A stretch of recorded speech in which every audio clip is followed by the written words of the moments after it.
കൊല്ലത്ത് ഇരവിപുരത്ത് 50 ചാക്ക് നിരോധിത പുകയില ഉൽപ്പന്നങ്ങൾ പിടികൂടി. കൈരളി ഫുഡ്സ് എന്ന കടയിൽ നിന്നുമാണ് നിരോധിത പുകയില ഉൽപ്പന്നങ്ങൾ പിടികൂടിയത്.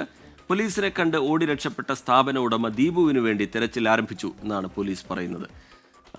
ആർ അരുൺരാജ് വിവരങ്ങളുമായി കൊല്ലത്ത് നിന്ന് ചേരുന്നുണ്ട്. അരുൺരാജ്, വിശദാംശങ്ങൾ എന്താണ് അരുൺരാജ്? ശ്രീജിത്ത്, കൊല്ലത്തെ ഒരു പൊതുപ്രവർത്തകന്റെ കടയിൽ നിന്നാണ് 50 ചാക്ക് പാൻ മസാല അടക്കമുള്ള ലഹരി വസ്തുക്കൾ ഇപ്പോൾ പിടികൂടിയിട്ടുള്ളത്. ഇരിപുരം വഞ്ചിക്കോവിൽ സമീപമുള്ള പ്രവർത്തിക്കുന്ന കട, അത് ദീപുവിന്റെ ഉടമസ്ഥയിലുള്ള കൈരളി ഫുഡ്സ് എന്ന കടയിൽ നിന്നാണ് 50 ചാക്കിൽ സൂക്ഷിച്ചിരുന്ന പാൻ മസാല അടക്കം കഴിഞ്ഞ ദിവസം പോലീസ് പിടികൂടിയത്. ഇരിപുരം പോലീസിന് ലഭിച്ച രഹസ്യവിവരത്തിന്റെ അടിസ്ഥാനത്തിലാണ് ഈ നീക്കം പോലീസ് നടത്തിയത്.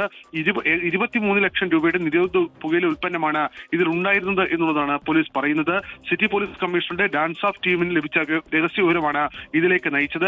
ഈ സാഹസ്യമായി ഈ പ്രതിയെ പിടിക്കാൻ പോലീസ് ശ്രമിച്ചു. പക്ഷേ പോലീസിനെ ഇയാൾ വെട്ടിച്ച് കടന്നു കളഞ്ഞിട്ടുണ്ട്.